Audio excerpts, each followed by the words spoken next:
আল্লাহ বলে ফাআইনামা তুওয়াল্লু ফাসাম্মা ওয়াজহুল্লাহ। এরে বান্দা তুই যেদিকে চেহারাটা ঘুরাবি ওই দিকে আমি মাওলা হাজির।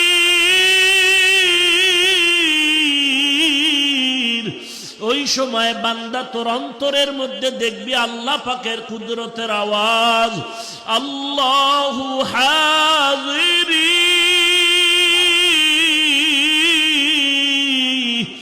আল্লাহু নাজিরি আল্লাহু শাহিদি আল্লাহু মাই। আমি মনে করেছিলাম আল্লাহ বহুদূর বহুদূর বহুদূর, আসলে আল্লাহ আমার অনেক নিকটে অনেক নিকটে। বলে কেমন? বলে ওয়া নাহনু আকরাবু ইলাইহি মিন হাবলিল ওয়ারিদ, তোমার সার রগের আরো নিকটে আমি আল্লাহ। এরে বান্দা তুমি যেদিকেই তাকাও ওদিকে আমি আল্লাহর কুদরতের আওয়াজ। এরে নবীর উম্মতের দল, আল্লাহ বলেন আমার অনুসরণ করো, আমার রসুলের অনুসরণ করো।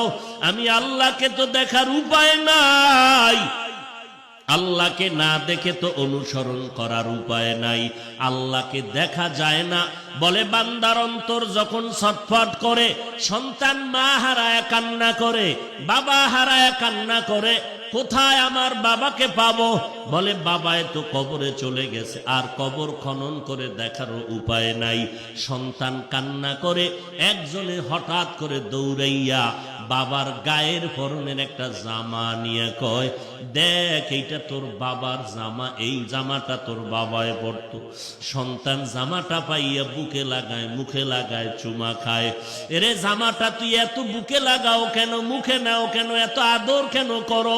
কয় এইটা আমার বাবার জামা, এই জামার থেকে আমি বাবার ঘেরান পাই, এই জন্য আমি বাবার মোহাব্বতে জামাটা মুখে লাগাই।